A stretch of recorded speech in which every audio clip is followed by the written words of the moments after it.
దేవునికి స్తోత్రం కలుగును గాక. హల్లెలూయా. కొరుకు పుండు ప్రాకినట్టు వారి మాటలు పాకును. అపోస్తలుడైన పౌలు తిమోతికు రాసిన రెండవ పత్రిక 17వ అధ్యాయం 17వ వచనం నేను చదువుతున్నాను. కొరుకు పుండు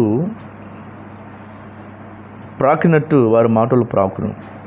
వారిలో హుమేనయును ఫిలోతును ఉన్నారు.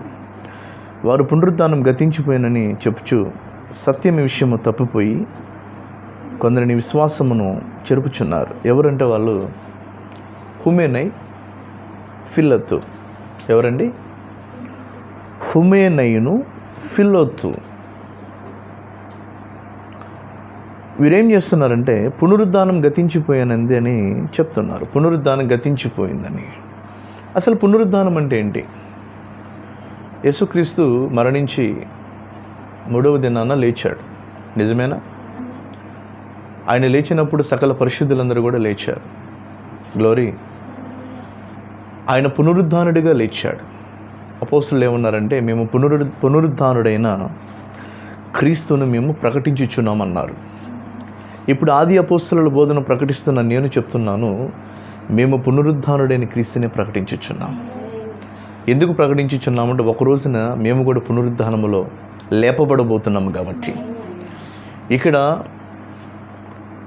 ప్రియులారా, హుమేనయును కానీ ఫిలోతు కానీ లేరు. ఇక్కడ ఈ అపోస్తలుల బోధలో హుమేనయును కానీ ఫిలోతు కానీ లేరు.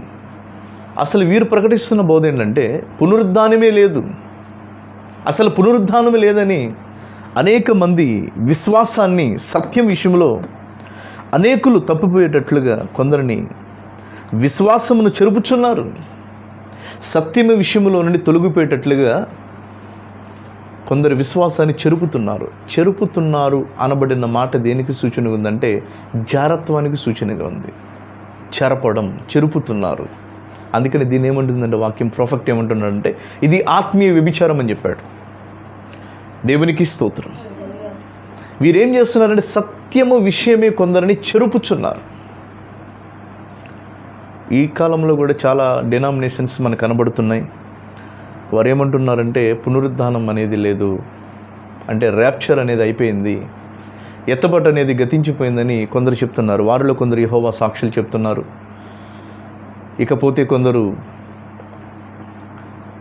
రకరకాల డినామినేషన్స్ ఇప్పుడు భూమి మీద ఉన్నటువంటి ఈ యొక్క పిడి సుందర్రావు కానివ్వండి, లేకుంటే కొందరు అతని అనుచరులు కానివ్వండి, చాలామంది మాట్లాడుతున్న విషయాలు ఏంటంటే ర్యాప్చర్ అనేది ఎత్తబట్ట అనేది అయిపోయింది, ఇప్పుడు 1000 ఏళ్ల పరిపాలనలో ఉన్నామని చాలామంది నమ్ముతున్నారు. ఇప్పుడు మేము చెప్తున్నటువంటి విషయం ఏంటంటే పునరుద్ధానం అనేది ఇంకా అవ్వలేదు. పునరుద్ధానం కోసమే నిజమైన క్రైస్తవ్యం ఎదురు చూస్తుంది. ఎందుకంటే నేడో రేపో ప్రభు మధ్యాకాశానికి వచ్చి రమ్ము అనే బూర శబ్దాన్ని వినిపించినప్పుడు ఈ భూమి మీద నుంచి సజీవులుగా ఉన్న మనమును, మృతులైనటువంటి ఆ పరిశుద్ధుల యొక్క దేహాలు కూడా సమాధి ఓపెన్ అయినప్పుడు శరీరాలు కూడా పైకి లేపబడినప్పుడు వారును మనం కూడా ఏకమై మధ్యాకాశానికి వెళ్తామనేది ఈ రోజున క్రైస్తవ విశ్వాసం. Praise the Lord. ఈ పునరుద్ధానం లేదని కొందరు చెబుతున్నారు. ఆనాడు అపోస్తలుడైన పౌలు ఉన్న దినాల్లో కూడా హుమేనై, ఆ తర్వాత ఫిలోతు అనబడిన ఇద్దరు ఈ అబద్ధ బోధని తీసుకుని వెళ్ళి చాలామందిని సత్యములో నుంచి చాలామందిని వెనకలాగేస్తూ ఉన్నారు. దేవునికి స్తోత్రం. నేను చెప్తున్నాను, ఈ రోజున వాళ్ళిద్దరు చచ్చారు కానీ వాళ్ళ ఆత్మలు ఇంకా భూమి మీద తిరుగుతున్నాయి.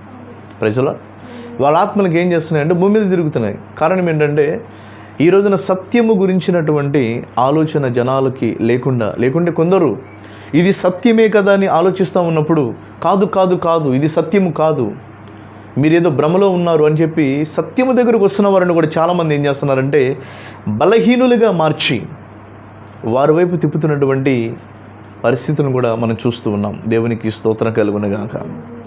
హల్లెలూయా.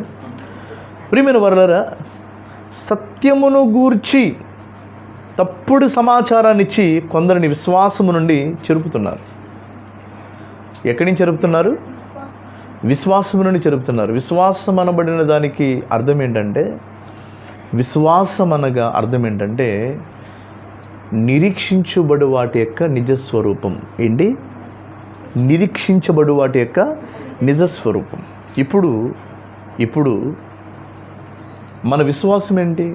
నిరీక్షణతో ఉంది. ఏంటా నిరీక్షణ? రేపు నేను ప్రభు ఎదుట నిలబడతాను, మధ్యాకాశంలో నిలబడతాను, పరిశుద్ధుల మధ్యలో నేను నిలబడతాను. Praise the lord.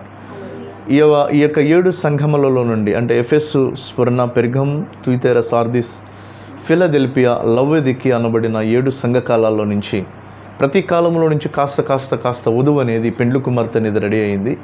వారు కాలానుగుణంగా మరణించారు, వారి ఆత్మలు పరదేశంలో పోయినాయి. ఒక రోజున ప్రభు రమ్మన్నప్పుడు వారి శరీరాలతో వస్తారు. సరే, నేను ఒక రోజున ఈ చివరి కాలంలో నుంచి నేను కూడా ఒక రోజున మధ్యాకాశానికి వెళ్తాను, అక్కడ సకల పరిశుద్ధులు నేను చూస్తాను, గొర్రెపిల్ల విందులో నేను పాల్పొంపులు పొందుతాను అన్న నిరీక్షణతో మనం ఉన్నాం. ఓకే, ఈ నిరీక్షణ ఒక రోజున నిజస్వరూపం కనబడుతుంది. అంటే దాని అర్థమైన కన్నులారా చూస్తాం. అంటే విశ్వాసం అనున్నది నిరీక్షించుబడు వాటి యొక్క నిజస్వరూపం. Praise the Lord. ఇప్పుడు మనం నిరీక్షణతో ఉన్నాం. నిరీక్షణ లేని ఇతర మనుషుల వల్లే లేం, కానీ మనము నిరీక్షణతో ఉన్నాం. ఏంటి మన నిరీక్షణ? పునరుద్ధానం అనేది ఉంది, ర్యాప్చర్ అనేది ఉంది, ఎత్తబాటు అనేది ఉంది. నేను ఎత్తబడతాను. దేవునికి స్తోత్రం. ఎలా ఎత్తబడతాం? సంఘశాఖలకు తెలియని విషయాలు చాలా ఉన్నాయి. ఎత్తబడే ముందు ఏం జరుగుతుందంటే, ప్రవక్త ఏం చెప్పాడంటే, థియోఫనీ అనేది మనకుంది. ఏంటమ్మది థియోఫనీ అంటే ఏంటి? వాక్య శరీరం. ఇప్పుడు వాక్య శరీరం మనకి ఎక్కడుందంటే 2 అడుగుల దూరంలోనే ఉంది. దేవునికి స్తోత్రం. అపోస్తలుడైన పౌలు దినాల్లో పౌలు ఏమన్నాడంటే, మన థియోఫనీస్ అంటే వాక్య శరీరాలను పరలోకంలోనే అని చెప్పాడు. నిజమేనా? కొరింథీయులకు రాసిన పత్రిక, బైబిల్ సిలబస్లో కొరింథీయులకు రాసిన పత్రిక 2 కొరింథీ 5వ వచనంలో, 2 కొరింథీ 1వ వచనంలో పౌలు ఏమన్నాడంటే, మనకి పరలోకములో దేవుని చేత కట్టబడిన నివాసాలు ఉన్నాయని చెప్పాడు. పరలోకములో ఉన్నాయని చెప్పాడు. ఇప్పుడు పరలోకములో లేవు నివాసాలు, భూమి మీదకి వచ్చినాయి. 2 అడుగుల దూరంలో ఉన్నాయి. అయితే ర్యాప్చర్ రోజున రమ్ము అనే స్వరం వినిపించినప్పుడు ఏం జరుగుతుందంటే, ఎవరికి మహిమ ఉంటే వారి ముందు నిలబడుతుంది. మహిమ వచ్చి నిలబడినప్పుడు ఏం జరుగుతుంది? ఆ మహిమ వెళ్ళి మీ శరీరాన్ని కనెక్ట్ చేసుకుంటుంది. అర్థమవుతుందా? ఇప్పుడు నా మహిమ నా ముందు ఉంది. రమ్మని స్వరం వినబడ్డప్పుడు మహిమ ఏం చేస్తుందో నా శరీరాన్ని మింగేస్తుంది. ఇక నా శరీరం అంతా మహిమతో మార్చబడుతుంది. అప్పుడు ఏమవుతుంది తెలుసా మీకు? గ్లోరిఫై బాడీ అవుతుంది. హల్లెలూయా. ఇప్పుడు ప్రస్తుతం నా శరీరం ఏంటి? మర్త్యమైన శరీరం. మర్త్యమైన శరీరం అంటే రక్తముతోనూ శరీరముతోనూ ఆత్మతో ఉన్నది మర్త్యమైన శరీరం. ఈ మర్త్యమైన శరీరం అమర్త్యతని ఎప్పుడు ధరిస్తుంది? అమర్త్యత అంటే ఏంటి తెలుసా మీకు? మహిమా శరీరం, వాక్య శరీరం మన లోపల ప్రవేశించినప్పుడు అమర్త్యతను ధరిస్తుంది. అప్పుడు మన శరీరం గ్లోరిఫై బాడీగా మారుతుంది. ఈ గోడలో నుంచి అవతలికి వెళ్ళగలం, గోడలో నుంచి అవతలికి రాగలం. అప్పుడు ఈ శరీరాన్ని ఆ ఆత్మ ఏం చేస్తుందంటే, ఆ మహిమ ఏం చేస్తుందంటే రెప్పబాటులో పైకి తీసుకెళ్తుంది. హల్లెలూయా. ఇది ఎత్తబాటు యొక్క రహస్యం. కొందరు సంఘశాఖలు చెప్పేది ఏంటంటే, దేవదూతలు వచ్చి మేఘాల మీద కూర్చోబెట్టుకుని తీసుకెళ్తాయి అని అంటున్నారు. దూతలు వచ్చి తీసుకెళ్ళవు. ఇందుకు దూతలు అంటే ఎవరంటే మన శరీరాలే, మహిమా శరీరాలు. Right, okay. ఇప్పుడు పునరుద్ధానం లేదు అని చెప్తున్నటువంటి కొందరిని మనం చూసాం. వారెవరు? హుమేనై, ఫిలోతు. Praise the Lord. ఈ హుమేనై, ఫిలోతు అనబడినటువంటి ఆత్మలు నేటి దినాల్లో కూడా సంచరిస్తున్నాయి. చాలామంది దగ్గరికి వెళ్ళి ఏం చెప్తున్నారు? పునరుద్ధానమే లేదు, ఎత్తబాటు అనేది లేదు. ఏం లేదంట? ఎత్తబాటు లేదు. ఈ మెసేజ్ బుక్స్ కూడా కొందరు పట్టుకుని వస్తారు. మేము కూడా మెసేజ్ అంటారు. ఈ మెసేజ్లోకి వచ్చిన వాళ్ళు కూడా కొంతమంది ఏమన్నారంటే, వాళ్ళు తొలగిపోయారు వాక్యం నుంచి. ఇందులోనే చాలా గ్రూపిజాలు ఉన్నాయి. కొంతమంది ఏమన్నారంటే, ఎత్తబాటు అయిపోయింది బ్రదర్, మీకు తెలుసా విషయం? బాప్తిస్మాలు కూడా అవసరం లేదు, ప్రభురాత్రి భోజనం కూడా అవసరం లేదు, ఎత్తబాటు అయిపోయింది అంటున్నారు. ఎక్కడైంది ఎత్తబాటు? చెప్పండి ఒకసారి. అంటే దాని అర్థం ఏంటంటే, ఈ యొక్క హుమేనై, ఫిలోతు అనబడిన ఆత్మలు సంఘశాఖల్లో లేవు. సంఘశాఖల్లో నుండి ఇప్పుడు ఎక్కడికి వచ్చినాయి అంటే, నిజమైన వాక్యం దగ్గరికి వచ్చింది. దెయ్యం ఎక్కడ ఉంటుందో తెలుసా? దేవుడు ఎక్కడున్నాడో ఆ పరిసర ప్రాంతాల్లోనే తిరుగుతుంది. ఎలా పాడు చేయాలి, ఎలా నాశనం చేయాలి, ఎవడు దొరుకుతాడా, ఎలా దొరుకుతాడా తిరుగుతూ ఉంటారు. కొంతమంది ఈ బోధల ద్వారా పడిపోతున్నారు అనేది దుఃఖకరమైన విషయం. అబద్ధ బోధల వల్ల కొంతమంది పడిపోతారు. కానీ నీ పేరు గొర్రెపిల్ల జీవగ్రంథంలో ఉంటే ఎవడు కూడా నిన్నేమీ కూడా అపహసించలేడు. కొంతమంది వాక్యం ద్వారా కాదు కానీ చిన్న చిన్న బలహీనతల ద్వారా కూడా దేవుని దూరం అయిపోతున్నారు, సత్యంలో నుంచి దూరం అయిపోతారు. నేనైతే కొందరు తిండి వల్ల, దేనివల్లమ్మా? తిండి వల్ల దూరం అయిపోతావా? కూటి కోసం జ్యేష్ఠత్వం నమ్ముకుని భ్రష్టుడు కానీ వ్యభిచారి కానీ మీలో ఎవడన్నా ఉన్నాడని చూసుకోమని దేవుని వాక్యం చెప్తుంది. ఎవడో వ్యక్తి కూటి కోసం జ్యేష్ఠత్వం నమ్ముకున్న వ్యక్తి, భ్రష్టుడి కానీ వ్యభిచారి కానీ. ఎవరు అతని పేరు? ఏశావు. అతనితో ఒక భయంకరమైన ఆత్మ కూడా చివరి దినాలు తిరుగుతుంది. కూటి కోసం జ్యేష్ఠత్వం నమ్ముకున్న భ్రష్టుడు, వ్యభిచారి, అతను సత్యం నుంచి తొలగిపోయాడు. అపోస్తలుడైన పౌలు ఏమన్నాడంటే, భోజన పదార్థాల గురించి దేవుని పనిని చెప్పండి ఆటంకపరచొద్దు. పేతురు దగ్గరికి ఒక రోజున దుప్పటి వస్తుంది. అతను మేడగదిలో ఉండి ఆ పైనుండి ప్రార్థన చేస్తూ ఉంటే ఒక దుప్పటి వచ్చింది. వస్తే పేతురు చాలా ఆకలితో ఉన్నాడు. స్వరం ఉంటుంది, నాయన నా కుమారుడా, నీకేది ఇష్టంగా ఉంటే ఆహారాన్ని తీసుకొని తినంటాడు. పేతురు ఏమన్నాడంటే, ప్రభువా నిషేధించబడింది తినకూడదు కదా అన్నాడు. ఇంతకీ యూదులకు నిషేధించబడింది ఏంటి తెలుసా? పంది. ఏంటది? అందులో ఏమేమి ఉన్నాయి? రకరకాల అసహ్యమైన జంతువులన్నీ ఉన్నాయి. అప్పుడు ఆయన అంటాడు, బాబోయ్ అపవిత్రమైన తినకూడదు కదా అన్నాడు. నేను పరిశుద్ధపరిచిన వాటిని ఎందుకు అపవిత్రం అంటున్నాను అని చెప్పాడు. ఓకే, పేతురుకి అర్థం కాల. అంటే ఇక్కడ ఆత్మీయ కోణంలో దేవుడు మాట్లాడాడు. కొన్నిసార్లు శరీర సంబంధంగా కూడా మాట్లాడతాడు. అంటే పరిశుద్ధపరిచిన దాన్ని అపవిత్రపరిచిందని నువ్వు ఎలా చెప్తున్నావు? ఓకే, ఆ విషయంలో పేతురు పరిశుద్ధాత్మ కలిగి ఉన్నాడు కాబట్టి నిలబడ్డాడు వాక్యం కోసం. అబ్బో దేవుడు ఏదైనా మాట్లాడాడంటే యథార్థత లేనిది ఏదో మాట్లాడు అర్థమైపోయింది పేతురికి. ఆ దెబ్బతో ఒక రోజున పేతురు ఏం చేశాడో తెలుసా? అన్యజనులంటే పేతురికి చాలా అసహ్యం అంట దినాల్లో. ఏంటది? పేతురికి అన్యజనులంటే చాలా అంటూ, యూదులు కదా. అన్యజనుల ఇంటికి వెళ్ళి అన్నదినేసాడు. వెళ్ళి పేతురు గారు గద్దించాడు, పౌలు గద్దించాడు. ఏమయ్యా, నువ్వు యూదులకు అపోస్తలుడివి, నేనేమో అన్యజనులకు అపోస్తలుడిని, నువ్వేంటి మరి ఇక్కడికి వచ్చి తింటున్నావు దొంగసాటిగా అన్నాడు. ఏముందలయ్యా, స్తోత్రం కలిగిన కాక, ఒకప్పుడు ఏదో ఫీలింగ్స్లే కానీ ఏదో వాక్యంలో ఉన్నాం కదా, ఆకలి అనిపించింది వచ్చి తినేస్తున్నాను. ఇదే మనసాక్షి కలిగి ఉండు, జాగ్రత్తగా ఉండు, దేవునికి మహిమ కలుగును గాక. ఆ సందర్భంలో ఒక విషయంలో గద్దిస్తాడు పేతురుని గద్దిస్తాడు పౌలు. సరే, ఏదేమైనా కూడా పౌలు గారికి పేతురు ఎవరంటే ఒక ఆత్మీయ నాయకుడు, తండ్రి. ఓకేనా? కొన్నిసార్లు కుమారుడు గద్దించాడు, వాక్య విషయంలో గద్దించాడు, శరీర విషయంలో గద్దించలా. పేతురు ఆత్మీయ నాయకుడు అని చెప్పి మొహం చిన్నగా పెట్టుకొని విరోధంగా లేడు, కానీ పౌలు గద్దించింది కూడా ఆత్మీయంగా కదని చెప్పి పేతురు గమనించాడు. వాళ్ళ మధ్య ఏది ఘర్షణ లేదు. అపోస్తలుల బోధలో చిన్న చిన్న విషయాలు ఘర్షణలు పడితే వారు దేవుని పిల్లలే కాదు. అర్థమైందా? వారు దేవుని పిల్లలు కాదు. అసలు మనమే గాయాలు రేపుతున్నాం అంటే. ఎవరు రేపుతున్నారు తెలుసు? అన్యులు కాదు రేపేది, మనం ఆయన గాయాలు రేపుతున్నాం. స్తోత్రం కలుగును గాక. చూడండి, ఇటువంటి ఈ మనుషులు హుమేనై, ఫిలోతు ఒకవేళ మీలో ఉన్నారేమో చూసుకోమని ఈ చివరి దినాల్లో మరలా నేను అపోస్తలుడిగా పిలువబడిన ఒక సేవకునిగా మరలా నేను ఆజ్ఞాపిస్తున్నాను. ఒకవేళ సత్యము నుంచి మిమ్మల్ని ఒకవేళ బయటికి తీసుకెళ్లాలని ఏ దయ్యమైనా మనుషుల్లో ప్రవేశించి మీ దగ్గరకు వస్తే సత్య విషయంలో మీరు నిలబడాల్సిందిగా ప్రభు పేరట మీకు తెలియజేస్తున్నాను. దేవునికి మహిమ కలుగును గాక. రండి, కొన్ని విషయాలు మనం చూద్దాం ఒకసారి.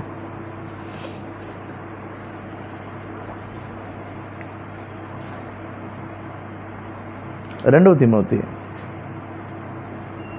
3:8. రెండవ తిమోతి 3:8.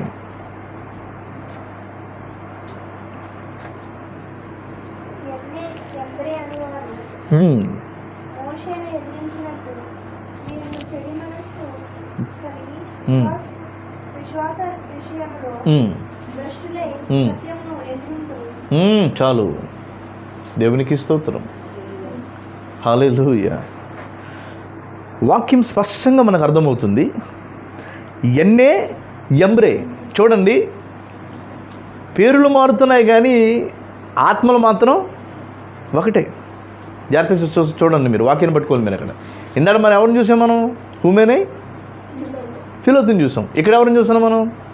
ఎన్నే ఎంబ్రే. గ్లోరీ.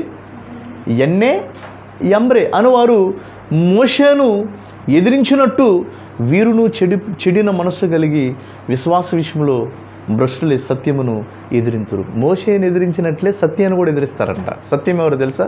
ప్రభువైన యేసుక్రీస్తు. నువ్వు మోషేని ఎదిరిస్తున్నావు అంటే ఎవరిని ఎదిరిస్తున్నావు తెలుసు? నువ్వు దేవుడిని ఎదిరిస్తున్నావు. నువ్వు సేవకుడిని ఎదిరిస్తున్నావు అంటే ఎవరిని ఎదిరిస్తున్నావు తెలుసు? దేవుడిని ఎదిరిస్తున్నావు.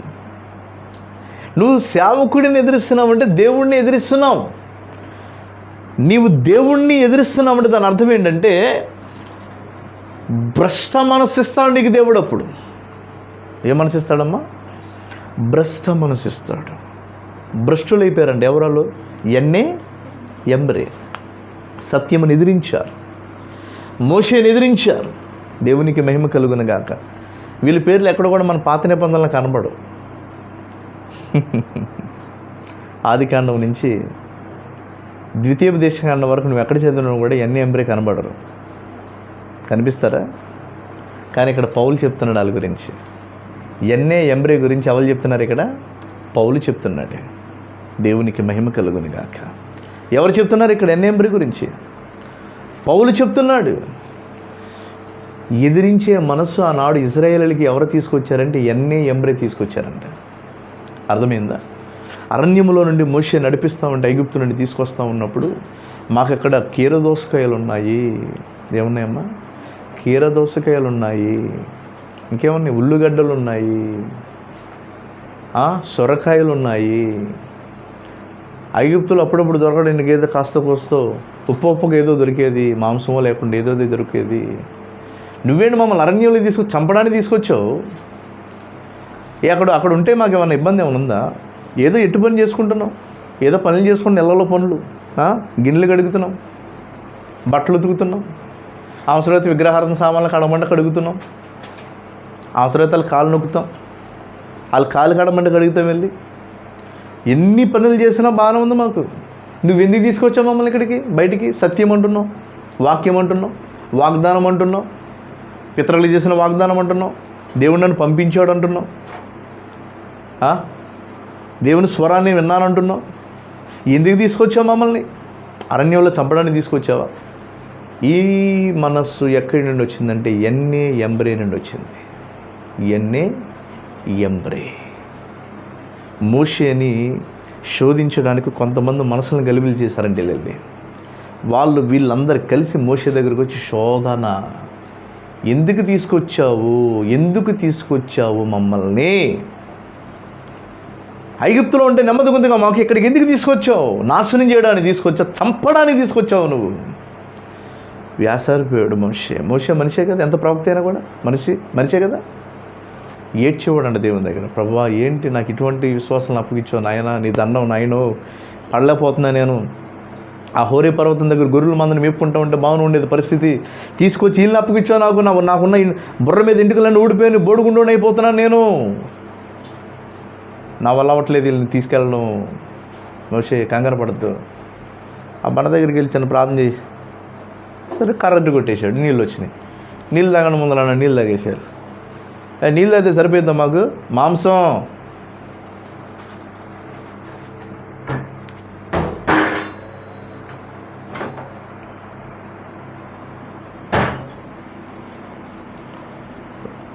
ఒకసారి ఆబ్జం అది ఒకసారి హల్లెలూయా.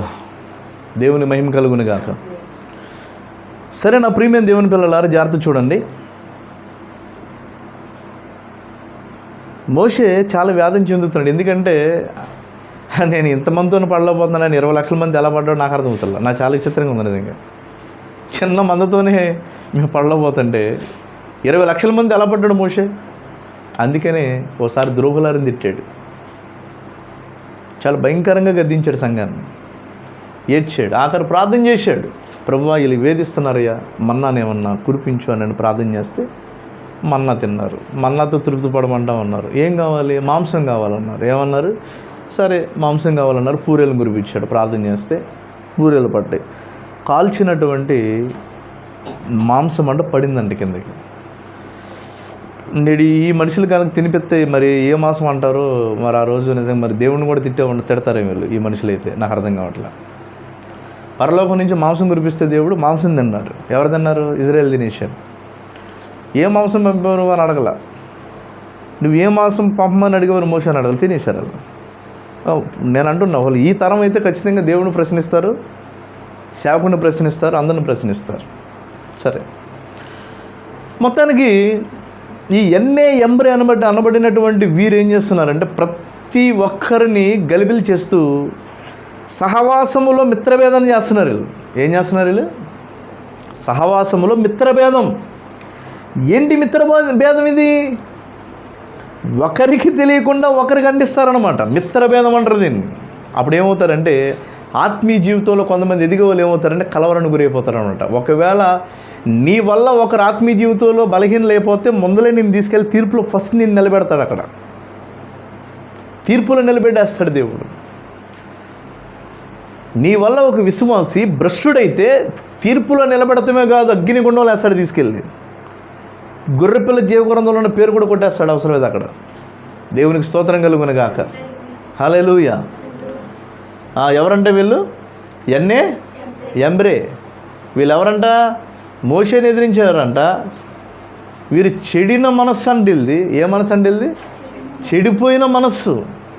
ఎప్పుడు ఎలా ఉంటుందో కూడా తెలియదు మనస్సు. తర్వాత విశ్వాస విషయంలో వీళ్ళు ఏమైపోయారంట? భ్రష్టులైపోయారంట. సత్యముని ఎదిరిస్తారు. సత్యాన్ని నువ్వు ఎదిరించావా? ఇస్కరియోతు యూదా ఎలాగైతే దుర్యోధన చచ్చిపోయాడమ్మా? ఎప్సిబా ఎలా చనిపోయాడు? ఎందుకు చనిపోయాడు? సత్యాన్ని ఎలా ఎదిరించాడు? 30 వెండి నాణాలకి అమ్మేసి సత్యాన్ని ఎదిరించి ఆ డబ్బు తీసుకెళ్ళి భూమి కొనుక్కున్నాడు. పాపం ఆ భూమి అతనికి చచ్చిపోవడానికి కొనుక్కుంటున్నాడు అన్న విషయం కూడా తెలియదంట. ఆ ఏ భూమి అయితే కొన్నాడో అదే భూమిలో ఒక మొక్క వచ్చిందంట, పెద్ద చెట్టు వచ్చిందంట. ఆ చెట్టుకే ఊరేసుకున్నాడంటే వెళ్ళి. నువ్వు సత్యం విషయంలో దేవుణ్ణి ఎదిరించి సేవకుడిని గాయపరిస్తే దేవుడు అనుక్షణం వదిలేస్తాడు. వదిలేడా? ఏదో ఆత్మ పడద్దు, నిన్ను ఎక్కడ తీసుకెళ్ళాలి అక్కడ తీసుకెళ్ళిపోతుంది. దేవునికి స్తోత్రం కలుగును గాక. హల్లెలూయా. తర్వాత మొదటి సమయాలు 2:12.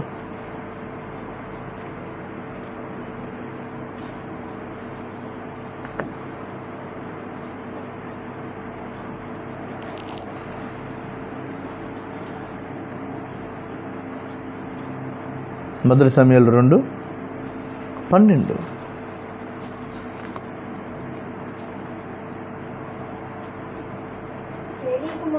ఏలీ కుమారులు యెహోవాను ఎరిగిన వారయ్యా, ఎరగని వారయ్యా?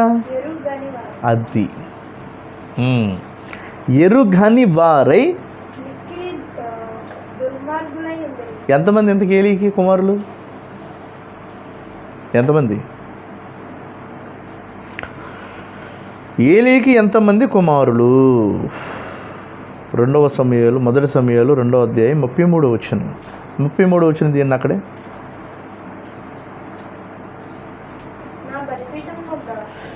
నా బలిపీఠమునొద్ద ఎవడు ఉండకుండా నేనందరినీ నశింపచేయక విడిచువాడను.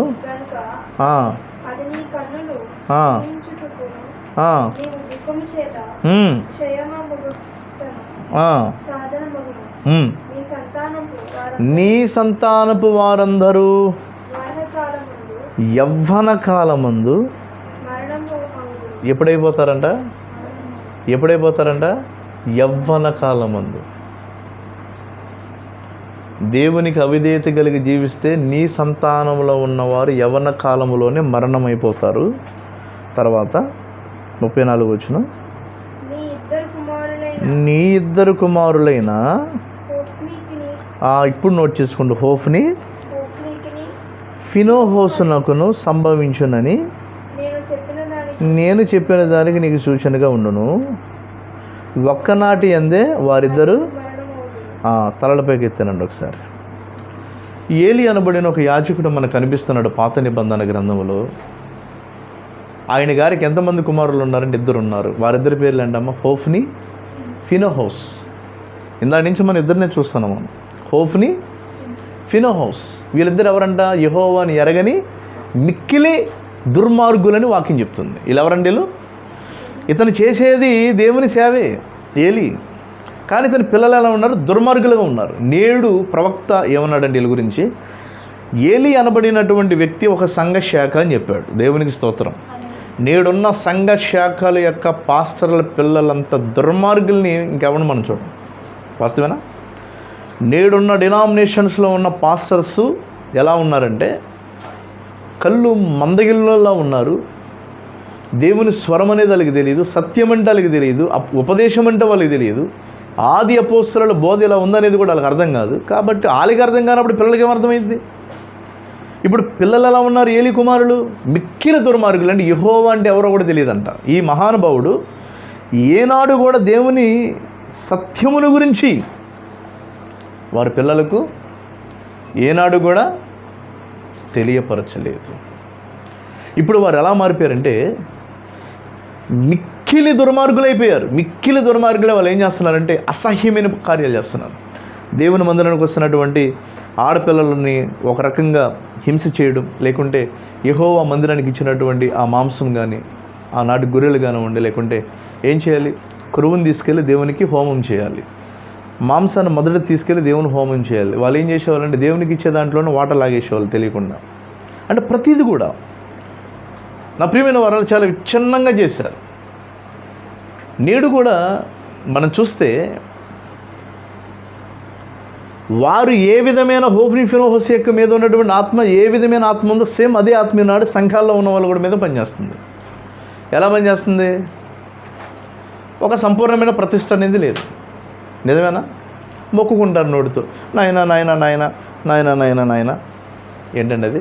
నాయనా నాయనా నాయనా, నువ్వు తప్ప వేరే దిక్కు లేదు నాకు, నువ్వే దిక్కు నాకు, నువ్వు లేకపోతే నేను బతకలేను ప్రభువా. డైలాగులు అనమాట. నేను నేర్చుకున్న డైలాగులు. సంఘశాఖలో కూడా ఎలా చేస్తారు ప్రార్థన, నువ్వు లేకపోతే నేను బ్రతకలేను బాబు అన్న వాళ్ళు కూడా నన్ను వదిలి చాలామంది వెళ్ళిపోయారు. ఇప్పటికే ఏం వెళ్ళిపోయారు లేదా? ఇప్పటికి బోలు మంది వెళ్ళిపోయారు. వదిలేండి, స్తోత్రం కలుగును కాక. తీర్మానాలు ఏం తీర్మానాలు చేస్తారు? ప్రభువా మొక్కుకుంటున్నాను నాయన, సమస్తం నువ్వేనని మొక్కుకుంటున్నాను. నువ్వు మొక్కుకున్నది ఎవడు మొక్కుకోమన్నాడు నిన్ను? ఊరొస్తుంది నీ మీదకి, జాగ్రత్త. నోటే కదా నాలుకే కదని చెప్పి నువ్వు మొక్కుకుంటున్నావు. నువ్వు అబద్ధాలుగా మొక్కుకుంటున్నావు. నువ్వు మోసపోకు, దేవుడు వెక్కిరించబడ్డు. నువ్వు ఏది విత్తుతున్నావో ఆ పంటనే కోస్తావు. చాలామంది మోసం. ప్రభువా నేను మొక్కుకుంటున్నాను. నేను ఎవడు మొక్కుకోమన్నాడు? మొక్కుకున్నాను. మొక్కుకున్నాయి మొక్కులు. అసలు అపోస్తలుల బోధ ఏముంటుందంటే నీ నోటి మాటతో అవునంటే అవును, కాదంటే నీ నోటితో నేను ఇచ్చేస్తాను బ్రో, నేను వచ్చేస్తాను బ్రో, నేను ఒప్పుకున్నా, నేను మొక్కుకున్నాను అని చెప్పి నువ్వు మాట్లాడి మరలా నువ్వు అనానియా సఫీరాలా తిరిగావనికి ఏమైంది? ఒక్కరోజునే ఇద్దరు భార్యాభర్తలు ఒక్కరోజు చచ్చిపోయారు అంతే. దేవునికి మహిమ కలుగును గాక. ఇది అసామస్యమైన బోధ కాదు. ఇదే బోధ అంటే ఇది ఆది అపోస్తలుల బోధ. ఇది ఒకవేళ మీకు అర్థం కావట్లేదేమో. ఇక్కడ నడిపించేది, మాట్లాడించేది సమస్తము క్రీస్తే. ఒకవేళ మనుష్యుడు నువ్వు అనుకుంటున్నావేమో, అలా అనుకోవద్దు సుమి. ఉగ్రతకు మాత్రం గురవద్దు. దండం పెట్టి చెప్తున్నాను నేను. దేవుని స్తోత్రం కలుగును గాక. ఈ లైవ్లో వింటున్న ప్రతి ఒక్కరు వినండి. దేవుని స్తోత్రం కలుగును గాక.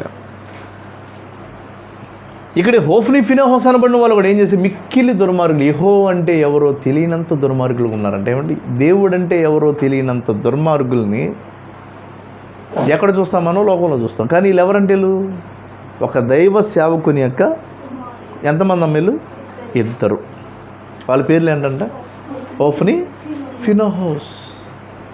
ఏమైంది వాళ్ళ బతుకు? ఒకసారి చూడండి. ఒకసారి ఒక్కనాటి అందే వారిద్దరూ ఒక్కరోజే చచ్చిపోతారని చెప్పాడు. ఏంటంట? ఒక్కరోజే వారు మరణిస్తారని చెప్పాడు. ఎలా మరణించారు? ఎక్కడ మరణించారు? ఎలా మరణించారు? ఎక్కడ మరణించారు? మొదటి సమూయేలు 4వ అధ్యాయం 10వ వచనం.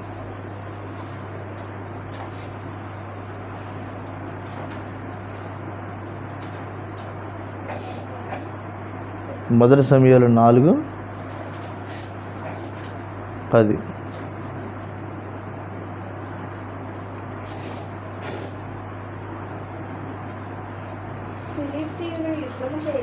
ఫిలిస్తీయులు యుద్ధము చేయగా ఇశ్రాయేలీలు ఓడిపోయి అందరూ తమ డేరాలకు పరిగెత్తి వచ్చిరి. అప్పుడు అధికమైన వధ జరిగాను. వధ అంటే దాని అర్థం ఏంటి? సంహారం. వధ జరిగాను. ఇశ్రాయేలీయులలో 30,000 కాల్బలము. ఎంతమంది చచ్చిపోయారంట? ఎంతమంది చచ్చిపోయారమ్మా? 30,000 మంది చచ్చిపోయారంట. ఈ 30,000 మంది అనే మాటని నేను విన్నప్పుడు నాకు అర్థమయ్యేది ఏంటంటే, మన ప్రవక్త ఒక ప్రాంతంలో వర్తమానాన్ని ప్రకటిస్తూ ఉంటే అతను వాక్యమైన 30,000 మంది బాప్తిస్మాలు పొందారు. ఎంతమంది పొందారు? 30,000 మంది పొందారు. పేతురు ఆనాడు వాక్య పరిచర్య చేసి ఎంతమంది బాప్తిస్మాలు పొందారు? ఎంతమంది? 3,000 మంది పొందారు. పట్టుకోవాలి వాక్యాన్ని. ధర్మశాస్త్రం వచ్చినాడు 10 ఆజ్ఞల పలకంలో పట్టుకొని మోషే కిందకి దిగి వస్తున్నప్పుడు దూడ విగ్రహం చేసుకొని గంతెలేస్తూ వ్యభిచార కార్యాలు చేస్తున్న వాళ్ళ మీద రాతి పలకలు విసిరేసాడు మోషే. విసిరేసిన తర్వాత ఒకరికొకరు కత్తులు పెట్టి నరిగేసుకుంటే ఎంతమంది చచ్చిపోయారు అక్కడ? ఎంతమంది? 3,000 మంది చనిపోయారు. వాక్యమనాలు దయచేసి. ఎంతమంది చనిపోయారు? 3,000 మంది చనిపోయారు. అంటే మోషే దగ్గర 3,000 మంది చచ్చారు. క్రొత్త నిబంధన సంఘం దగ్గర 3,000 మంది రక్షించబడ్డారు. ఇక్కడ చూస్తే 30,000 మంది కత్తితో చచ్చిపోయారు. ఎవరు చంపేశారు? వీళ్ళని ఫిలిస్తీన్లు వచ్చి చంపేశారు. 30,000 మంది చంపేశారు. ఈ కాలపు ప్రవక్త సహోదరుడు విలియం మ్యారియన్ బ్రహాం గారి యొక్క ప్రసంగం ద్వారా 30,000 మంది బాప్తిస్మాలు పొందారు. దేవునికి స్తోత్రం కలుగునుగాక. చూడండి ఎందుకింత భయంకరమైన అవిధేయత వచ్చిందంటే, ఆల్రెడీ దేవుని యొక్క ప్రాఫెసీ ఏమని, ఒక్క రోజునే 2 పిల్లలు చచ్చిపోతారని చెప్పాడు. సేమ్ అదే జరిగింది ఇక్కడ. యుద్ధం గెలిపారు, ఫిలిస్తీన్లు వచ్చేసారు, ఇశ్రాయేల్ మొత్తం 30,000 మందిని చంపేశారు. చంపేసిన తర్వాత ఏమైంది తెలుసా? ఆ చంపిన రోజునే తన 2 యవనస్తులు అంటారు, 2 పెళ్ళిళ్ళైన మంచి ఎంగలో ఉన్నారు, 2 చంపేశారు. ఈ సమాచారం తీసుకొని ఒకటి వెళ్ళాడు. ఎవరి దగ్గరికి? ఏలీ దగ్గరికి వెళ్ళాడు. ఏలీ ఎవరు? ఒక యాజకుడు. మందిరం దగ్గర కూర్చున్నాడు. ఏ సమాచారం తెస్తారు? ఫిలిస్తీన్లను చంపేసాము, భయమేం లేదు, మందే విజయం అంటారు, లేకపోతే మనమే చనిపోయామని చెప్తారా ఏంటనేది ఇతనికి అర్థం కాక గడగడ వణుకుతున్నాడు. ఆ రోజులు యుద్ధానికి ముందు ఏం జరిగేది? మందసం ఉండేది ముందల. నిజమేనా?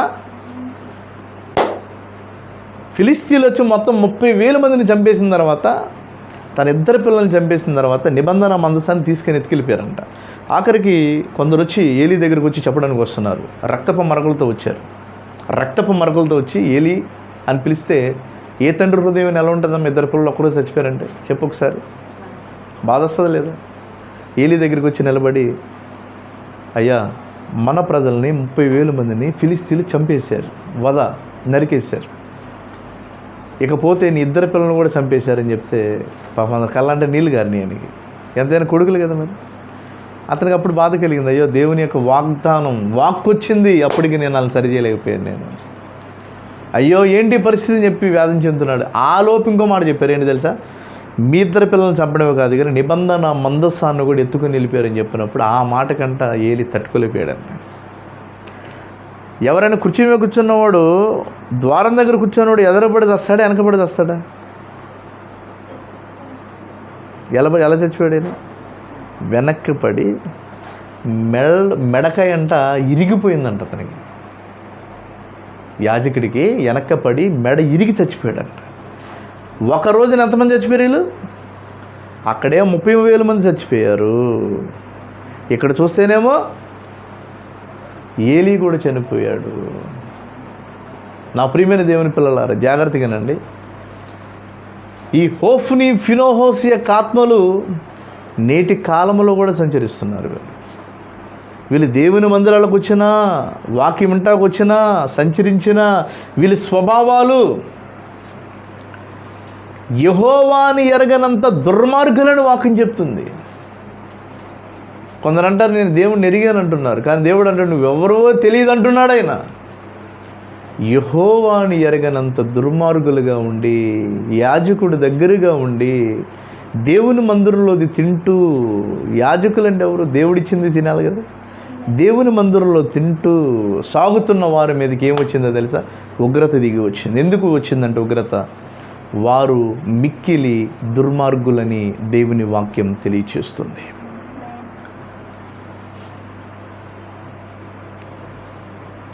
ఎంత భయంకరమైన పరిస్థితి!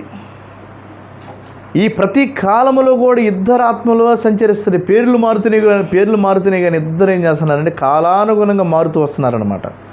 కాలానుగుణంగా ఆనాడు అననీయ సఫీరాలు కూడా అంతే, కాలానుగుణంగా మారుతూ వస్తున్నారు వీళ్ళు. సరే చూద్దాం ఒకసారి. దేవుని స్తోత్రం. తర్వాత లేవికాండం 10వ అధ్యాయం 1వ వచనం.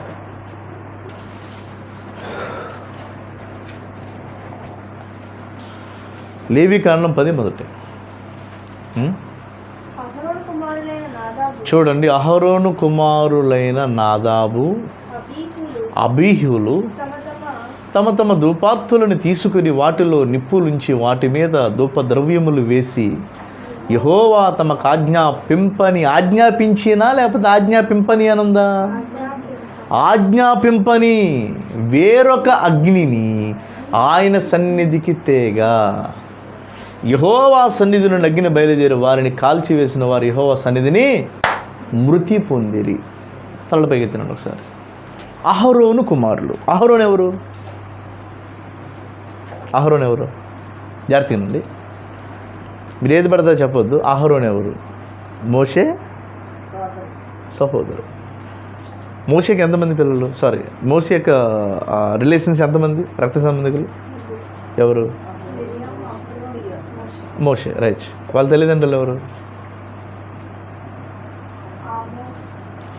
మోషే తండ్రి పేరండి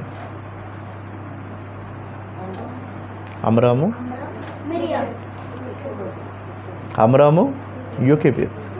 సరే, ఇప్పుడు ఇక్కడ ఎవరు? అహరోను. అహరోనికి ఎంతమంది పిల్లలు? ఇక్కడికి ఇద్దరు కనిపిస్తున్నారు మనకి. వాళ్ళిద్దరు ఎవరంట? నాదాబు, అబీహులు. జాగ్రత్తగానండి, దేవుని సేవకుడినే కదని చెప్పి నేను ఎంత యథార్థంగా ఉన్నా నా కింద ఉన్న నా పిల్లలంటే ఎవరు?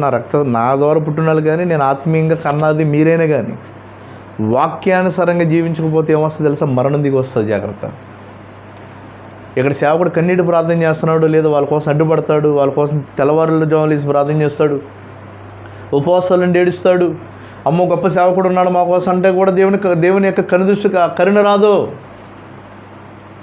వాక్యం విషయంలో పిచ్చ వేషాలు వేస్తే ఉగ్రత దిగి వస్తుంది ఎవరి మీదకైనా. ఏం మాట్లాడుతున్నాడు ఇక్కడ? అహరోను కుమారులైన నాదాబు, అబీహులు తమ తమ ధూపార్తులు. ధూపార్తం అంటే దాని అర్థం ఏంటి? ధూపమేసే పాత్ర. ధూపార్త ఏంటది? ధూపార్తులను తీసుకున్నాడు. ధూపమేసే ఆ పార్తులను పట్టుకున్నాడు. ధూపమేయాలని నదిలే ఉండాలి, నిప్పు ఉండాలని ఏమంటించాలి? మంట అంటించాలి, అగ్ని. జాగ్రత్తగానండి. ధూపార్తులను తీసుకొని వాటిలో నిప్పులుంచి వాటి మీద ధూపద్రవ్యం వేసి, ధూపద్రవ్యం అంటే ఏంటి? ఆ సాంబ్రాణి కానివ్వండి, తర్వాత బోలము కానివ్వండి, ఆ ధూపం అనేది వేసి యెహోవా తమకు ఆజ్ఞాపింపని వేరొక అగ్ని ఆయన సన్నిధికి తెచ్చారు. ఇప్పుడు అగ్ని తీసుకొచ్చారు. ఎక్కడి నుంచి తెచ్చారు అగ్ని? బయట నుండి అగ్ని తీసుకొచ్చి ఆ ధూపార్తి గంటిచ్చారు. అప్పుడు అదేమైతే అది కాలి హోమం వస్తుంది, పైకి సువాసన వెదజల్లుతుంది. అయితే జాగ్రత్తగానండి, వారు ఏ అగ్నితో వచ్చారంటే యెహోవా తమకు ఆజ్ఞాపింపని వేరొక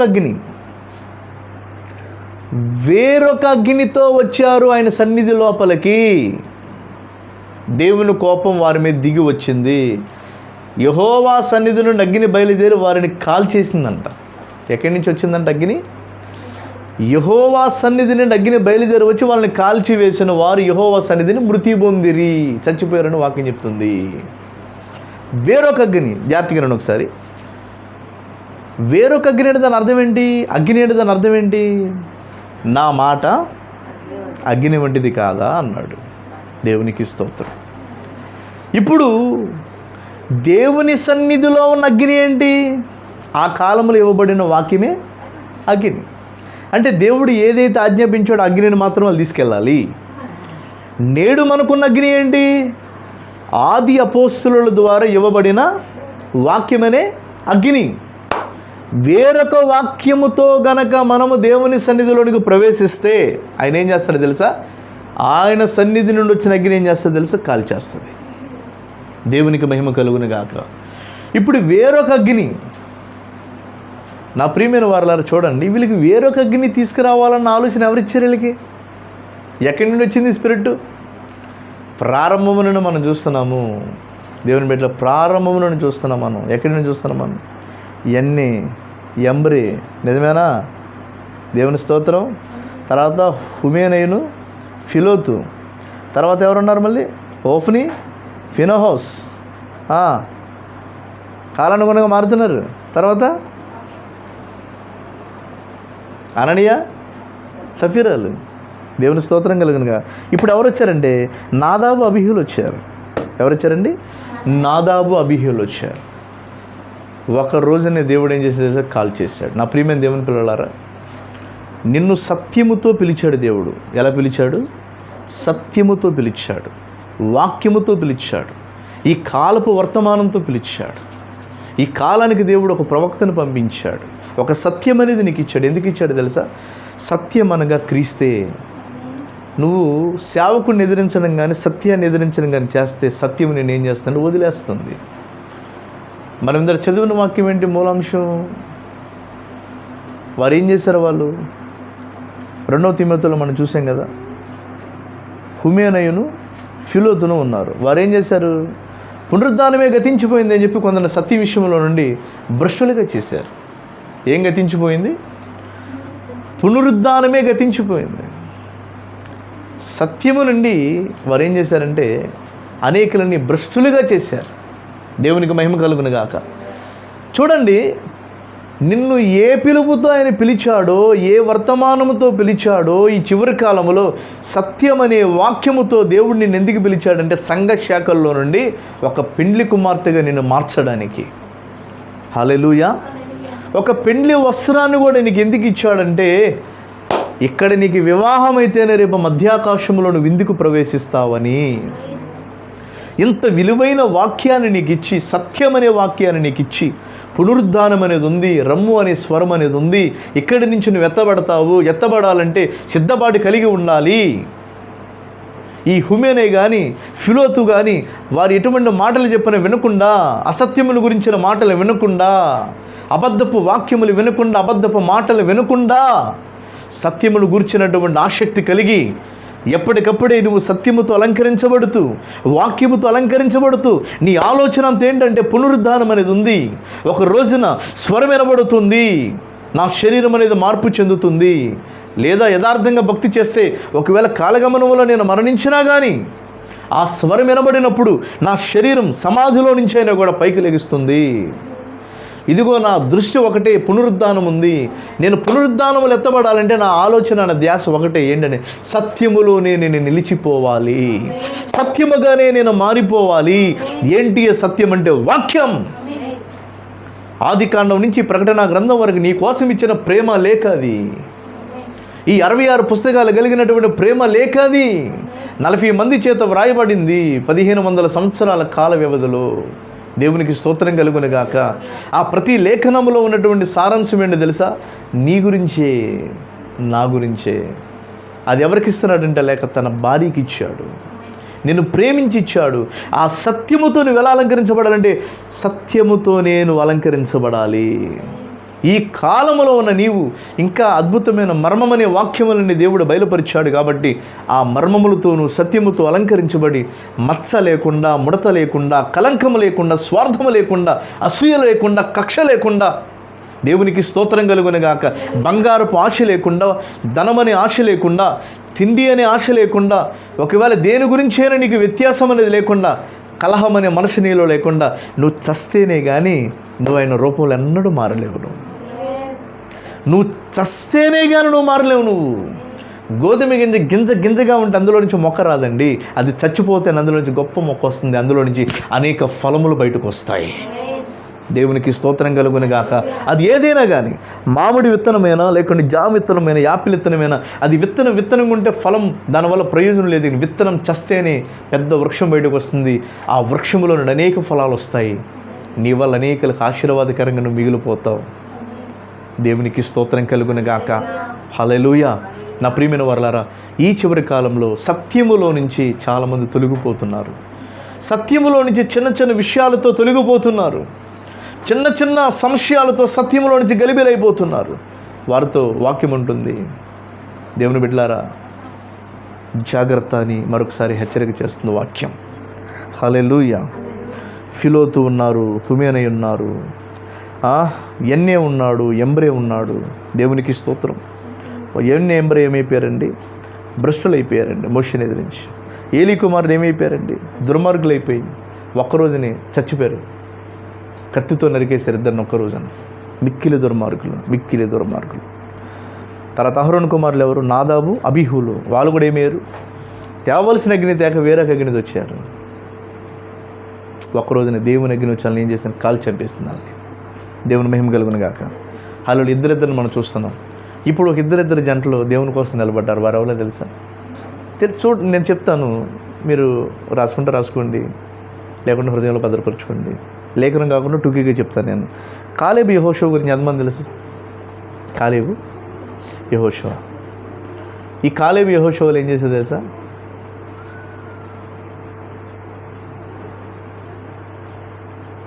మోషే వర్తమాన ప్రకారంగా కాలేబు యెహోషువలు ఏం చేశారంటే, ఐగుప్తు దేశం చాలా అందంగా ఉంది, చక్కగా ఉంది, మంచి ఫలాలు ఉన్నాయి అక్కడ.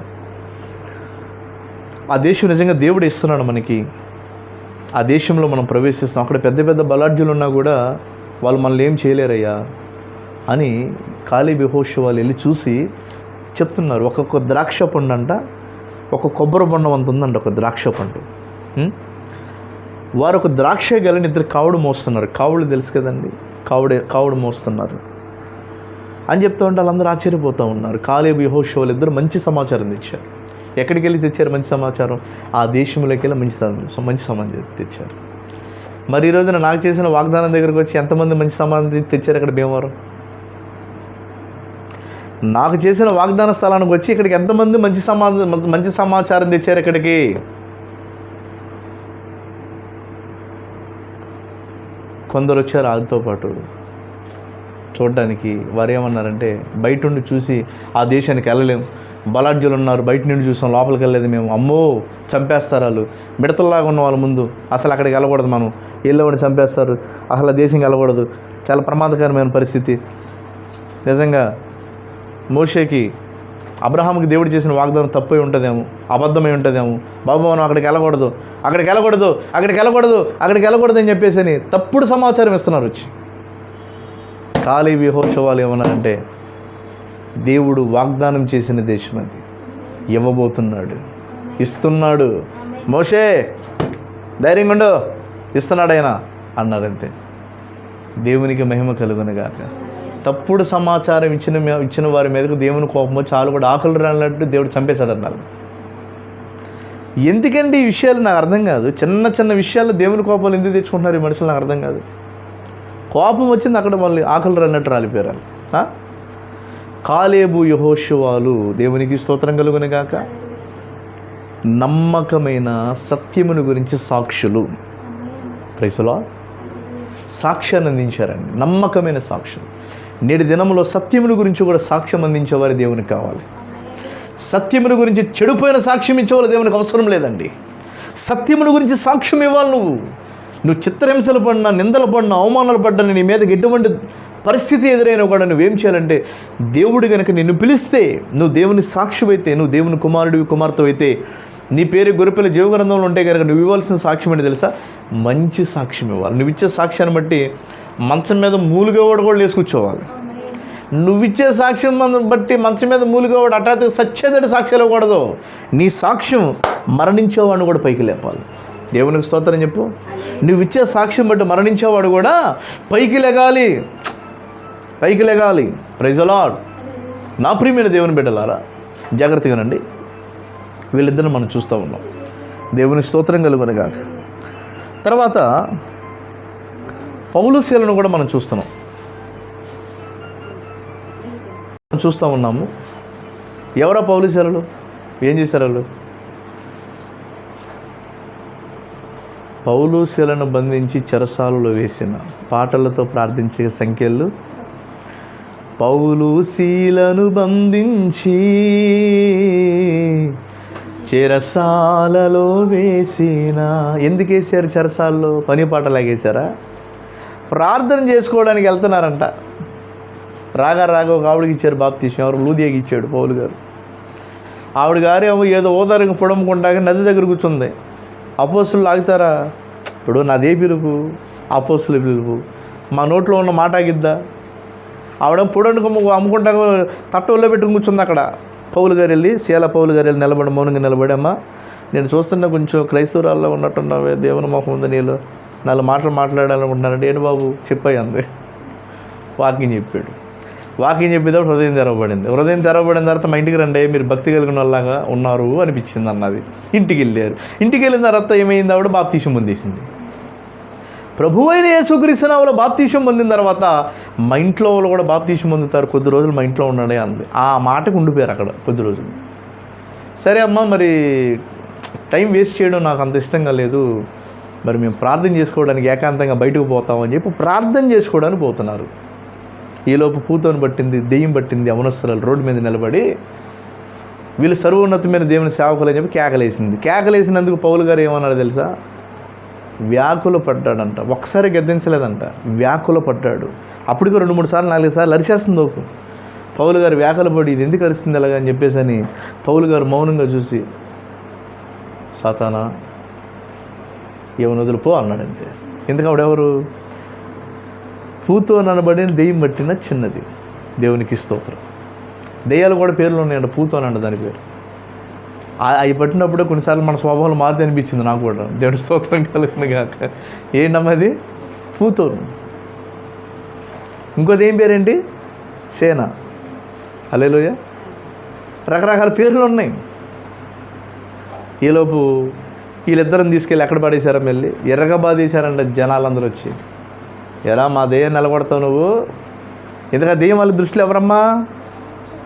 దెయ్యాల దృష్టిలో ఎవరు? దేవుడు. కొట్టేసి తీసుకెళ్ళి జైల్లో పడేశారు. పడేసిన తర్వాత రాత్రి రక్తములు కారేంత వరకు బాధేశారు. ఆ రాత్రి వాళ్ళు ఏం చేశారంటే పాటలు పాడుతూ ప్రార్థన చేశారు. ఆది అపోస్తుల బోధలో ఉన్నవారిలో నిరీక్షణ ఎలా ఉంటుందో తెలుసా? శ్రమలు వచ్చిన, నిందలు వచ్చిన పాటలు మాండరు, ప్రార్థన మాండరు. నింద వచ్చింది, అవమానం వచ్చింది, బాధ కలిగింది, నేను ప్రార్థన చేయను, నేను పాట పాడను, నా దేవుడే వద్దు, నా ప్రార్థన వద్దు, నాకు ఈరోజు కొంచెం గలిబిలిగా ఉంది, నన్ను కొడతారాలు, రక్తం గారినట్టు కొడతారని అన్నాలు, దేవుడా ఇంక నువ్వు నాకు వద్దు. సౌలు ఏమన్నాలి పౌలు దగ్గర? పౌలు గారు నీ మాటలేని వచ్చానయ్యా, నువ్వు వద్దు దేవుడు వద్దు అన్నాలి సౌలు. పౌలు ఏమనాలి? నువ్వు పిలితేనే కదా నేను వచ్చిన సేవలోకి, ఎలా దెబ్బలు కొట్టేస్తావు నన్ను, ఇంక నువ్వు వద్దు నా సేవ వద్దు అనాలి. కానీ అలా తగ్గించుకొని, వాక్యం కోసం తగ్గించుకొని, పౌలు చాలా అయ్యా, ఎందుకని అపోస్తలుడైన పౌలు మీద ఉన్న ఆత్మే సౌలు మీద ఉంది. సౌలు అని పిలిచాడంట. అప్పటికే పాపం సౌలు చేతులు అంట రక్తాలు కారిపోతున్నాయంట, మోకాళ్ళంట బ్లడ్ వచ్చేస్తుందంట, తలంట బ్లడ్ వచ్చేస్తుందంట. చూడండి సేవకుడు మాట ఎంత గౌరవిస్తున్నాడు చూడండి. శీలా అని పిలిస్తే నా దైవజనుడా అని పిలుస్తున్నాడంట. దైవజనుడా, అటువంటి విశ్వాసం నాకు ఉన్నారండి? గుండెల మీద చేసి చెప్పండి మీరు. అసలు దేవుడు మార్గాలు తెలుస్తున్నాడు నాకు, నన్ను ఎక్కడికి తీసుకెళ్లాలో దేవునికి తెలుసు. ఆ తర్వాత మీరు ఏ సేవకుడి దగ్గరికి వెళ్ళి వాక్యాలు అంటారు, మీ ఇష్టం, అది దేవునికి మహిమ కలుగును గాక. చూడండి, పౌలు గారు అన్నాడు, శీలాని పిలిచాడు, దైవజనుడా అని చెప్పేసి మాట్లాడాడు.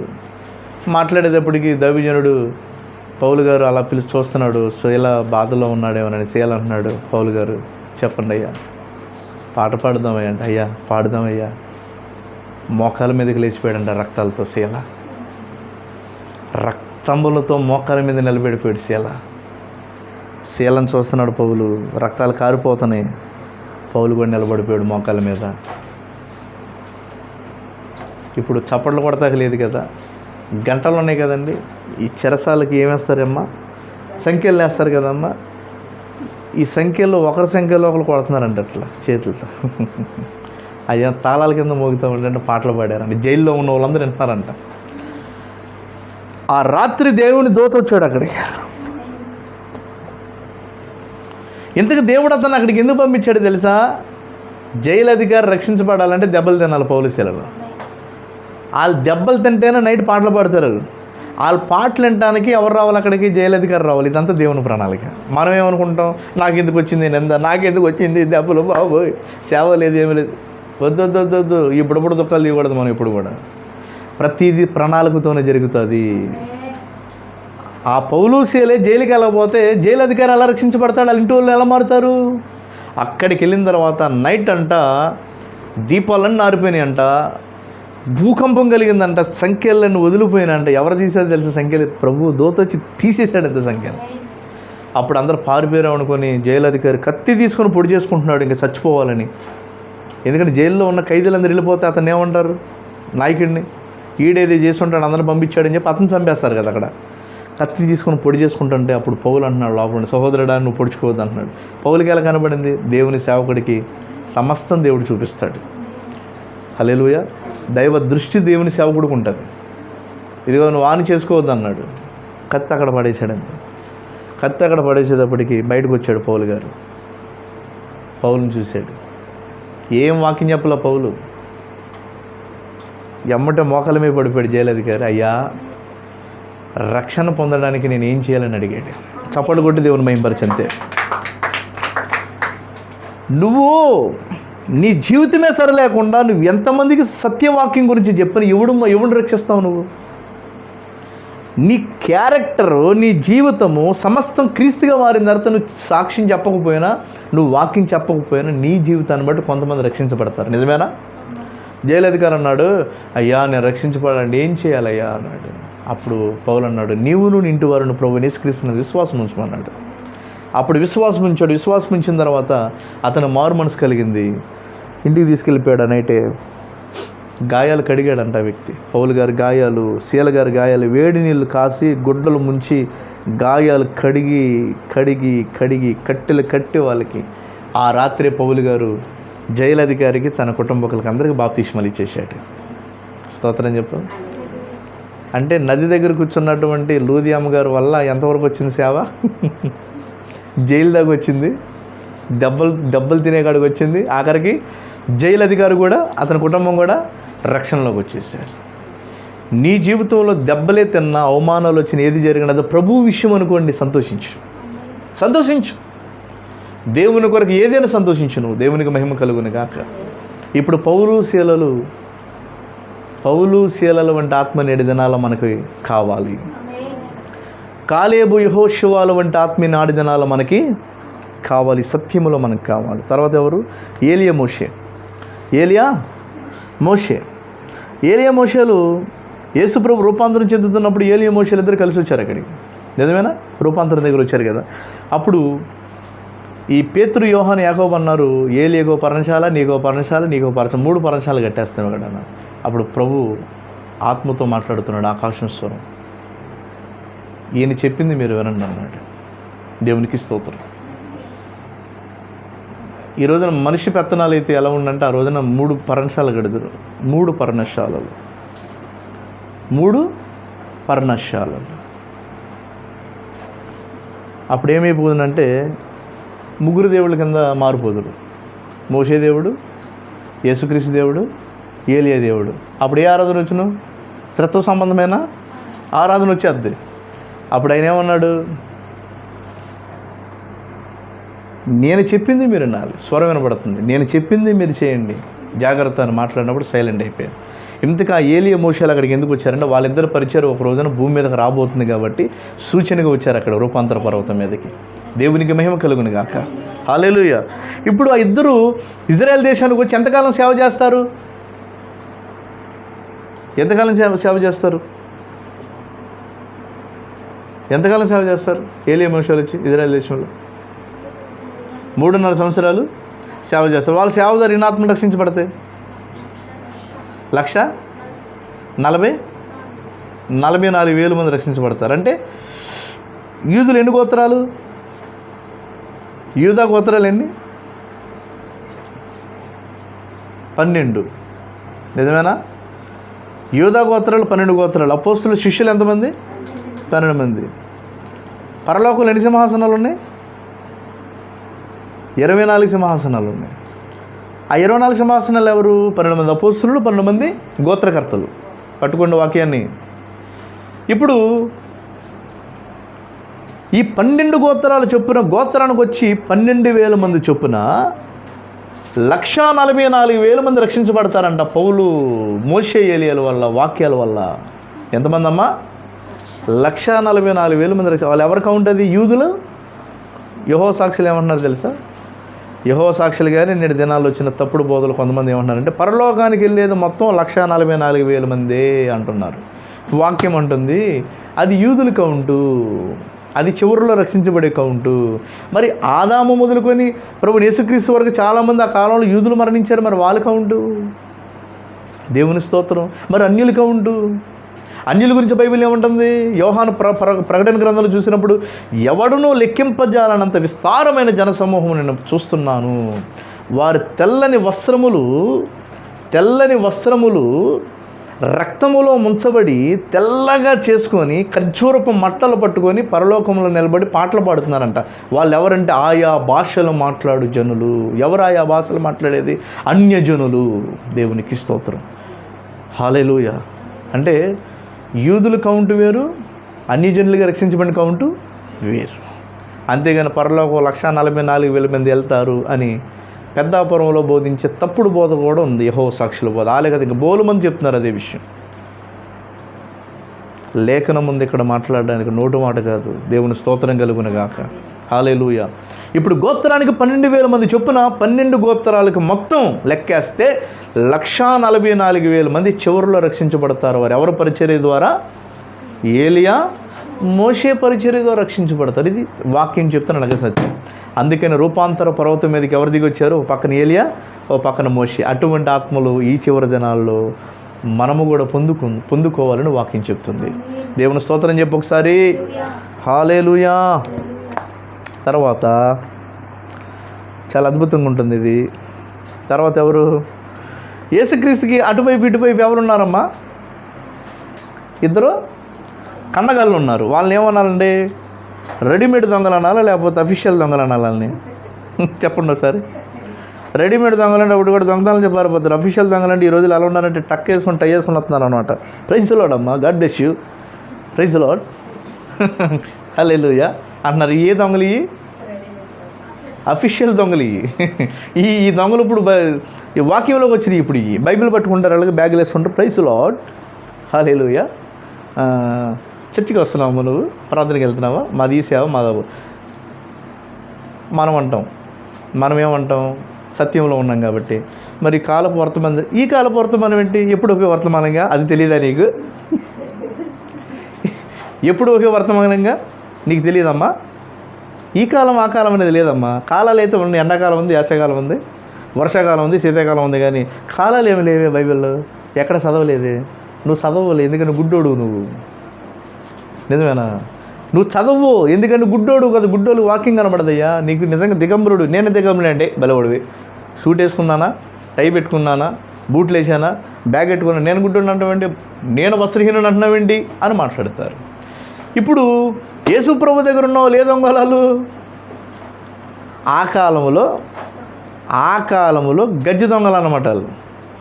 దొంగలను ఇద్దరిని తీసుకొచ్చి యేసు ప్రభు దగ్గర వేశారు సిలువుకి. ఇప్పుడు యేసు ప్రభు పక్కన ఒకడు ఉన్నాడు, ఇటు ఒకడు ఉన్నాడు. ఇద్దరు ఏలాడుతున్న సమానంగా ఉన్నారంట ప్రభుతో పాటు. ఈలోపు యేసు ప్రభు అలాగున్నాడు మౌనంగా. ఆయన ధ్యాసంతా ఒకటే, నేను ప్రాణం పెట్టకపోతే నా వధువు ఎలా విమోచించబడదని చెప్పి ఆయన ఆలోచన సిలువలో ఉన్నా కూడా మన గురించి ఆలోచిస్తున్నాడు ఆయన. ఈలోపు ఇటు ఒకడు ఉన్నాడు. ఒకడు అంటున్నాడు, ఇదిగో యేసు సిలువలో ఉండి నువ్వు దేవుని కుమారుడు అయితే నిన్ను నువ్వు రక్షించుకోవచ్చుగా, నిన్ను నువ్వు రక్షించుకొని మమ్మల్ని రక్షించవచ్చుగా. నువ్వు నిజంగా దేవుని కుమారుడు, శక్తులు ఉన్నవాడు అయితే నిన్ను నువ్వు రక్షించుకొని మమ్మల్ని రక్షించు అంటున్నాడు. ఈలో పక్కన అంటున్నాడు, రే ఈ శిక్ష అనుభవించడానికి నువ్వు నేను అనుభవించాలరా. ఎందుకంటే నువ్వు దొంగోడివి, నేను దొంగోడిని. కాబట్టి ఇది నీకు నాకు తగును కానీ పాపం ఇతను ఏ తప్పు చేశాడరా, ఏ తప్పు ఉందరు ఇతని మీద, ఇతన్ని సిలువేశారేంట్రా ప్రభువా. సిలువలో మాట్లాడుతున్నాడు, ఏది కుర్చీలో కూర్చున్నట్టు మాట్లాడుతున్నాడు కాదు, సిలువలో మేకుల మధ్యలో ఏలాడుతూ ఉంటే తెలుస్తుంది ఆ బాధ ఏంటో. 2 కాళ్ళు పక్క పక్కన పెట్టి పెద్ద మేకు కొట్టి చెక్కల మీద అటో చేయడం చేసి ఏలాడుతూ ఉంటే గాల్లో తెలుస్తుంది బాధ ఏంటో. ఏలాడుతూ అంటున్నాడు, దొంగోడు అంటున్నాడు పక్కనుండి, అయ్యా ప్రభువా నీ రాజ్యముతో వచ్చినప్పుడు నన్ను కూడా జ్ఞాపకం చేసుకో, నేను దొంగని, నా పశ్చాత్తాపం కలుగుతుంది, నీ రాజ్యంలో నన్ను జ్ఞాపకం చేసుకో ప్రభు అన్నాడు. ఆ మాట కంట దొంగోడికి ఏం కలిగిందంటే రక్షణ కలిగిందంట. అంటే చివరి పేరు అడుగుతుంది అక్కడ, ఆయన పేరు గొర్రెపిల్ల జీవగ్రంథంలో ఉంది. ప్రభు అన్నాడు, నీవు నాతో కూడా పరదేశంలో ఉండు అన్నాడు. ఎప్పుడైతే ఆ మాట అన్నాడో యేసుక్రీస్తు యొక్క శరీరం చనిపోయిన తర్వాత చివరిలో ఏలి ఏలి లామా సబక్తని బిగ్గరకి కేకేశాడు కదా. కేకేసిన తర్వాత ఆయన ఏమయ్యాడు, ఆత్మ యేసుప్రభు ఆత్మ బయటకు వచ్చేసిందా, దొంగలు 2 చచ్చిపోయారా, ఇప్పుడు 2 ఆత్మలు వెళ్ళి అంట పరదేశికి. దేవునికి మహిమ కలుగునుగా. 2 ఆత్మలు ఎవరే, యేసుక్రీస్తు ఆత్మ, 2 దొంగోడు ఆత్మ. ఇప్పుడు ఆ దొంగోడు కూడా ఏ వస్త్రం ధరించాడు, మహిమా వస్త్రం వేసేసాడు అమ్మటే. ఇప్పుడు 2 కలిసి వెళ్తున్నారంట పరదేశంలోనికి. కింద ఉన్న పాత నిబంధన భక్తులందరూ చూసి ఆశ్చర్యపోతున్నారు, ఏంటి 2 వస్తున్నారంటే ఇక్కడికి. స్తోత్రం. యేసు క్రీస్తుతో పాటు దొంగోడు కూడా మహిమా శరీరాన్ని ధరించి 2 కలిసి వెళ్తున్నారు అక్కడికి. ఎంత అద్భుతమైన సత్యం ప్రియులారు ఇది. హల్లెలూయా. ఆఖరులో రక్షించబడ్డాడు, క్రీస్తుతో పాటు నడుచుకుంటూ వెళ్తున్నాడు అక్కడికి. క్రీస్తుతో పాటు ఎవరాత్మ తెలుసు, ఒక వధువు. Praise the Lord. హల్లెలూయా. ఈ చివరి దినాల్లో యేసుక్రీస్తు అండ్ దొంగ ఏ విధంగా అయితే 2 మహిమా స్వరూపులుగా 2 వెళ్ళారు, అటువంటి ఆత్మ ఈ చివరి దినాల్లో మనకును దేవుడిచ్చునుగాక. స్తోత్రం కలుగునుగా. తర్వాత చివరిగా యేసుక్రీస్తు శుక్రవారం నాడు సిలువ వేసి చంపేశారు ఆయన్ని. చంపేసిన తర్వాత సమాధులు పెట్టేశారు. అది ఎవరి సమాధం? అది ధనవంతుడి సమాధి, హరిమత యోసెఫ్. ఎంత విచిత్రం ఏంటంటే అతను బ్రతుకుండగానే సమాధి తొలిపించుకున్నాడంట. ఎవడన్నా చేసుకుంటాడండి అట్లా? ఎవరన్నా చేసుకుంటారు అట్లా? బ్రతుకుండగానే సమాధి చేసుకున్నాడంట. ఎందుకు చేసుకున్నాడు సమాధి అంటే, ఎంతగా ఆ విషయం అతను కూడా తెలియదు, ఎందుకు తవ్వాడో తెలియదు, ఎందుకు సమాధి భద్రపరిచాడో కూడా తెలియదు. ఎందుకు ఆ సమాధి ఆయన కోసమే.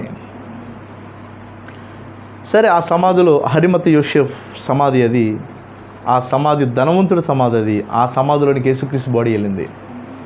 తర్వాత ఆదివారం రోజున తెల్లవారుజామున్నది సూర్యోదయం అంట. అది సూర్యోదయం అని బైబిల్ చెప్తుంది. 2 మరియులు వచ్చారు అక్కడికి. ఎంతమంది మరియులు? 2 మరి. మీ పేరేనమ్మా? చూసారా మరి? ఇంకో మరియమ్మ ఏది మరి? 2 మరియమ్మలు కదమ్మా అక్కడికి వెళ్ళింది. 2 ఉండాలా వద్దా? 2 మరియమ్మలు వెళ్ళారంటండి. ఒక మరియమ్మ ఎవరు? మగ్దలేనే.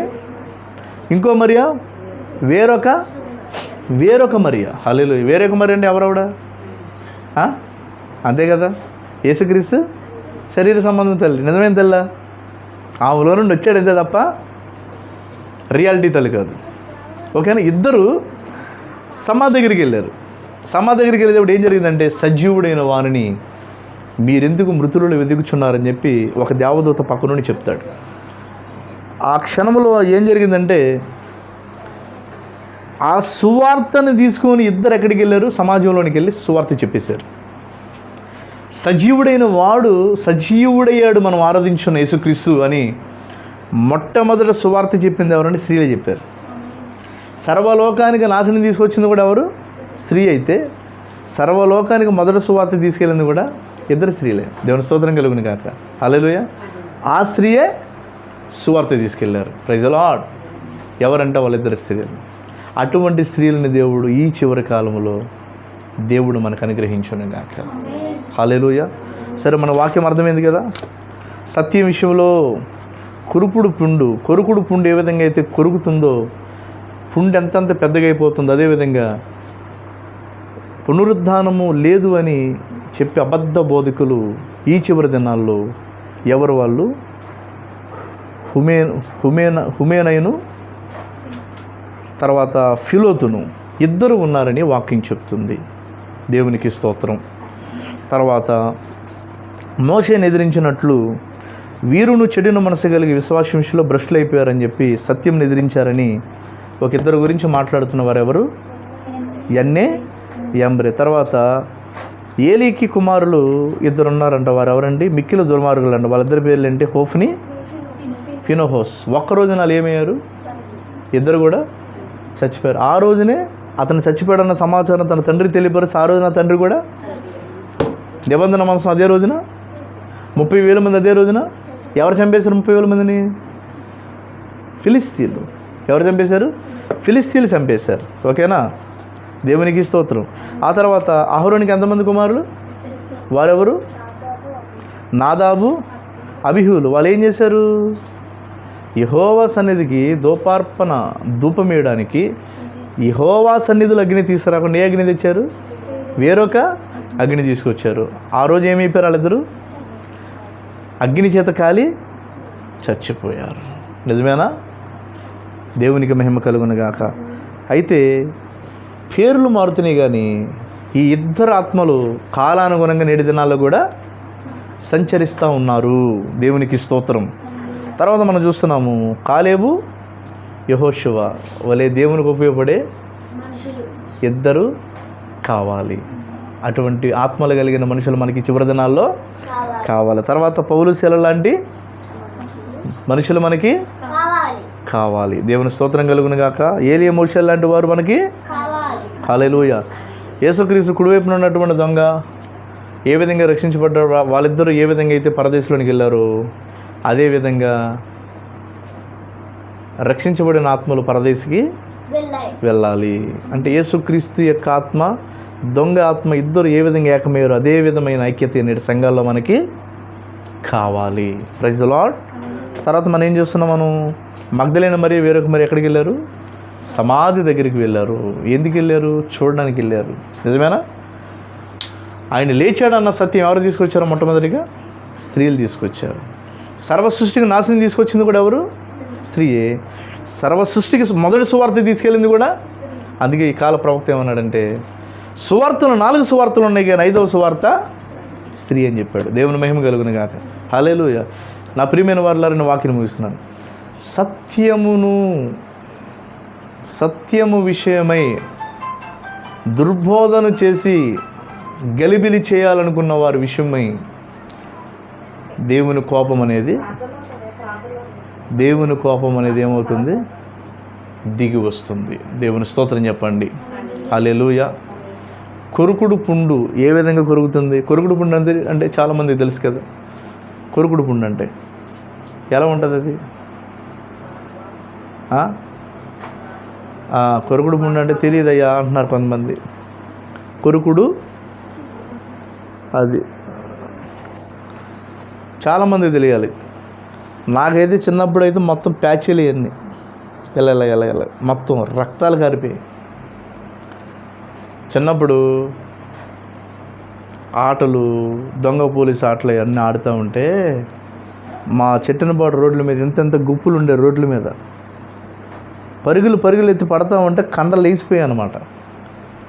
అవి ఆయింట్మెంట్ రాసిన ఏది రాసిన అలాగా బీసుకునేది. తర్వాత మళ్ళీ ఏమేది కొంచెం కొరుక్కుంటూ పెద్దదైపోయేది. చిన్నప్పుడు సిచ్యువేషన్స్ చెప్తున్నాను నేను. కొరుకుడు పుండు అనమాట. దాని అంతటా ఏమైంది? ఇంత గాయం ఏమైంది? తినకుండా పెద్ద అయిపోతూ ఉంటుంది. అప్పుడు నేను ట్రీట్మెంట్ చేయాలి వెళ్ళి. చాలా చిత్రహింసలు పడేవాళ్ళం మేము.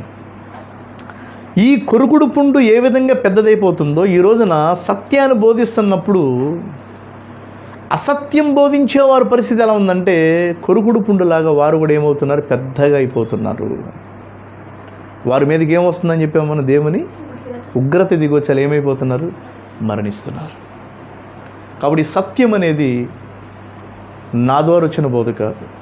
సత్యం అనేది క్రీస్తు ద్వారా వచ్చిన బోధ అయింది.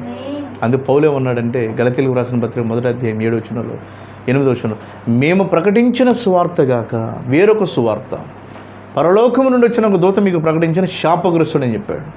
కాబట్టి నేను భయపడుతున్నాను ఇక్కడ. ఎందుకనంటే ఈ సువార్త నాది కాదు. జాగ్రత్త చూడండి. ఈ సువార్త నాది కాదు. పరిశుద్ధులకు వచ్చిన సువార్తనే నేను తిన్నాను. వారు బోధించిన బోధనే నేను తిన్నాను.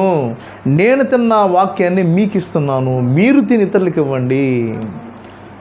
ఈ వాక్యాన్ని మీకు ఉన్నదన్నట్టుగా ఇచ్చినప్పుడు మీరు కూడా దీన్ని తినేం చేయాలి, ఉన్నదన్నట్టుగా ఇవ్వాలి. దీన్ని కనుక మీరు కల్తీ చేసి బయటకు ఇచ్చారనుకో, అప్పుడు మీరేమైపోతారో తెలుసా? ఎవరాలు? సత్యం విషయంలో అబద్ధాన్ని చెప్పింది ఎవరండి? వాళ్ళు హుమేనైను ఫిలోతును.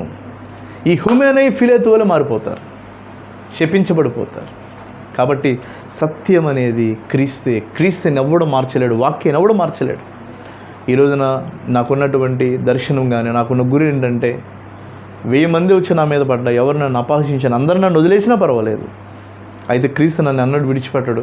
నన్ను ఆయన పిలుచుకున్నాడు కాబట్టి నేను చివరి వరకు కూడా, నేను మరణించేంత వరకు కూడా, చివరి వరకు కూడా సత్యాన్ని ప్రకటిస్తాను.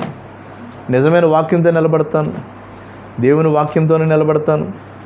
ఎక్కడున్నా మండుతూనే ఉంటాను, ఎక్కడున్నా యథార్థంగా సేవ చేస్తాను. ఎందుకంటే ఇది నా సొంత వాక్యం కాదు, కాలానుగుణంగా పరిశుద్ధుడికి ఇచ్చిన వాక్యాన్ని నేను తీసుకున్నాను. ఇదే బోధ అంటే ఆది అపోస్తుల బోధ. ఈ బోధనే నేను మీకు ఇస్తున్నాను. దీనిని కూడా ఉన్నదన్నట్లు మీరు తినండి. మీరు కూడా క్రీస్తు వలె మారండి, సాక్షులుగా మారండి, అనేక మందిని ప్రభువు వైపు తిప్పండి. దేవుడి మాటలు దీవించి ఆశ్రయించును గాక. ఆమేన్.